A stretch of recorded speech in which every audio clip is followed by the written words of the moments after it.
अरुणाचल से सटी हुई सीमा पीएलए की गतिविधियों का सेंटर बन चुका है। चीन की रेड आर्मी की डिप्लॉयमेंट पहले के मुकाबले अरुणाचल में बहुत ज्यादा बढ़ चुकी है। ऐसे में हिंदुस्तान के शूरवीर भी अरुणाचल बॉर्डर पर मुस्तैद हो चुके हैं और चीन की हर हरकत पर भारतीय एजेंसीज की पैनी नजर है। अरुणाचल से सटे बॉर्डर पर चीन का इरादा क्या है? अरुणाचल के पास ड्रैगन ने क्यों बढ़ाई सैनिकों की गश्त? क्या चीन फिर से कोई हिमाकत करेगा? सन की तानाशाह की अरुणाचल बॉर्डर पर मंशा क्या है?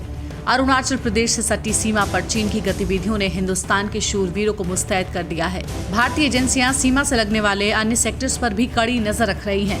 एजेंसियों ने विशेष तौर पर अरुणाचल प्रदेश से सटी सीमा पर निगरानी बढ़ाई है। अरुणाचल से सटे डेप्थ इलाकों में पीपुल्स लिबरेशन आर्मी के सैनिकों की गश्त जारी है। लद्दाख से लेकर अरुणाचल प्रदेश तक सभी इलाकों में कड़ी चौकसी बरती जा रही है। भारतीय सुरक्षा बल आसपिला क्षेत्र के सामने क्षेत्रों में चीनी सैन्य आवाजाही पर कड़ी नजर रख रहे हैं। इसके अलावा ट्यूटिंग एक्सेस और फिशटेल 2 क्षेत्र के विपरीत भी निगरानी बढ़ाई गई है।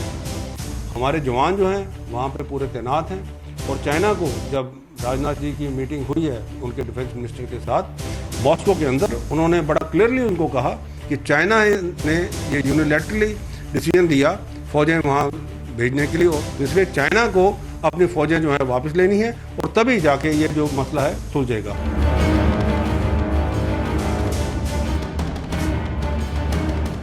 चीनी सैनिकों को डेप्थ वाले इलाकों में खास तरह की तैयारियों करते देखा गया है।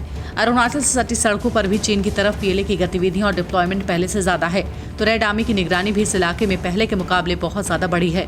कई बार चीनी सैनिक एलएसी पर भारतीय इलाके के बेहद नजदीक देखे गए।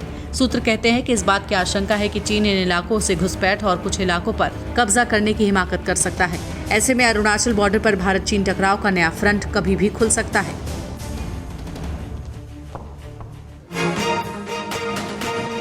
और बड़ी खबर, सुब्रमण्यम स्वामी का एलएसी को लेकर स्टेटमेंट, जहां पर एक साथ दो मोर्चे पर युद्ध की हम क्यों ना सोचें।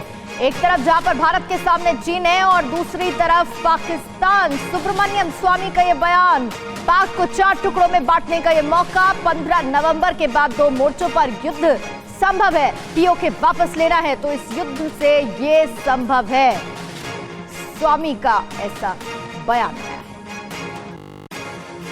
अभी की स्थिति के अनुसार चाइनीज साइड ने एलएसी और अंदरूनी क्षेत्रों में बड़ी संख्या में सैनिक टुकड़ियां और गोला बारूद मोबिलाइज किया हुआ है। पूर्वी लद्दाख और गोगरा और कोंकला और पेंगोंग लेक का नॉर्थ और साउथ बैंक पर कई फ्रिक्शन एरियाज हैं।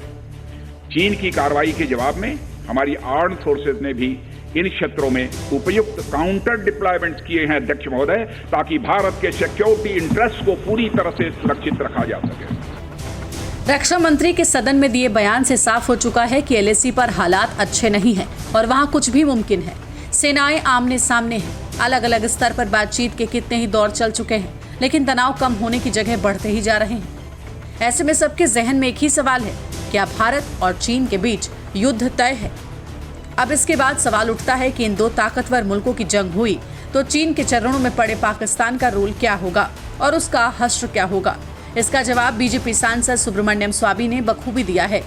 हमें चीन और पाकिस्तान के साथ 2 मोर्चों पर युद्ध का स्वागत क्यों नहीं करना चाहिए? टीवी एंकर्स इस सोच से कांप क्यों रहे हैं? अगर हमें पीओके वापस लेना है और पाकिस्तान के 4 टुकड़े करने हैं तो ये 15 नवंबर के बाद 2 मोर्चों पर युद्ध से संभव हो सकता है। अब जरा मुत्तहिदा कौमी मूवमेंट MQM के संस्थापक और पाकिस्तान के मुहाजिरों के नेता अल्ताफ हुसैन की बातों पर गौर कीजिए। अल्ताफ कहते हैं कि पाकिस्तान दरअसल वहां के फौजियों की जागीर बन चुका है और ये फौजी देश को चीन के हाथों में बेच रहे हैं। ये ना मेरा पाकिस्तान है ना तेरा पाकिस्तान है, ये फौजी पाकिस्तान है, ये फौजी पाकिस्तान है। अड़ी सोमवार से शुक्रवार शाम 6 बजे सिर्फ TV9 भारतवर्ष पर।